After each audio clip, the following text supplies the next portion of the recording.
Hello fellow geeks and welcome back to Running Geek Girl. My name is Heather, the Running Geek Girl, and welcome back to the Running ABCs series.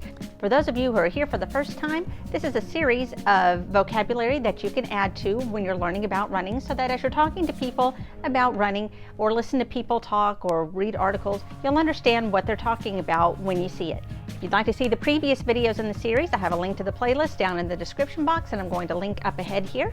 So today we're going to be jumping ahead with G and H. Garmin. Garmin is the name of a tech company that was started in Kansas in 1989. It's been incorporated in Switzerland since 2010.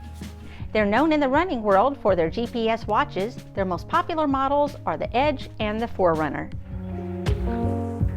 Glycogen. Glycogen is the form of carbohydrates that's stored in your body, specifically in the muscles and in the liver, that your body accesses and turns into energy during a workout. The amount of glycogen that's stored in your system is based off of your fitness level and the number of carbohydrates that you eat in your diet. If you want to increase your store of glycogen to be used during a race or a long run, then you need to eat carbohydrates ahead of time. This is what's known as carb loading, which we talked about back when we talked in the letter C. GPS, or Global Positioning System. Many running watches now have a GPS system that can track you with a fairly high degree of accuracy. This is helpful if you're running in a new area that you may not be familiar with. There's no magic in meeting the standard measurement of distance within your GPS watch. Most runners can feel when they have run a mile or a kilometer without a watch telling them that that's what they did. The more you run, the more accurate that gets inside your brain and the less you'll have to rely on a GPS. However, if you're just starting out, then you may want to turn to a GPS just to make sure that you are doing the correct amount of work. Half marathon.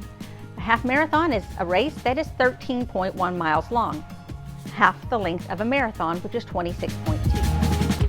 Half marathon is one of the fastest growing distance races in the United States right now. A lot of runners appreciate the half marathon because it's a stretch of the endurance past a 10K without having to do all of the work that goes into training for a full marathon.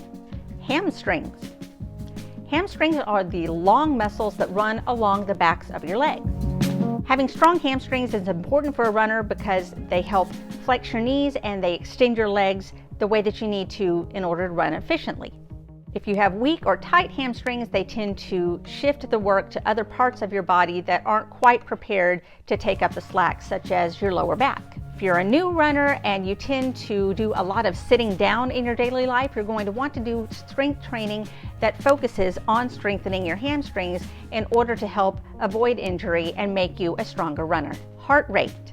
This is the number of times that your heart beats in 1 minute. There are a lot of runners that like to train by heart rate.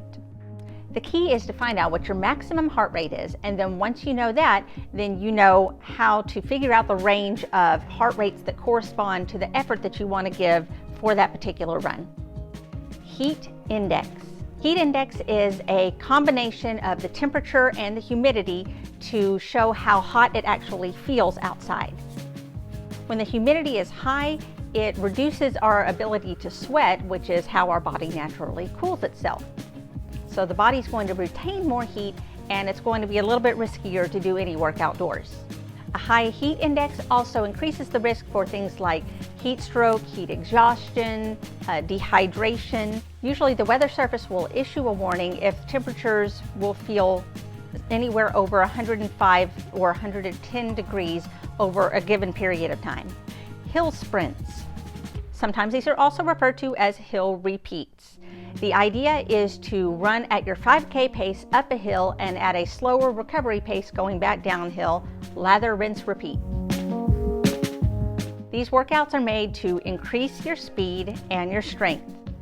And if you live in an area like I do where there just tend to naturally be a lot of hills on race courses, this is something that you want to do so that you're better prepared for races. Hitting the wall. We also covered this back in the letter B when we talked about bonk. Hitting the wall is what happens when you reach a point in the race where you feel that you just can't go any further. The reason it's called this is because a lot of runners describe it as feeling as if you have literally hit a wall. And usually it's something that you didn't see coming. This happens because your body has run out of glycogen stores and your body has nowhere else to pull energy from, and so all of the strength and energy that you have just drains right out of you. Hypoxic.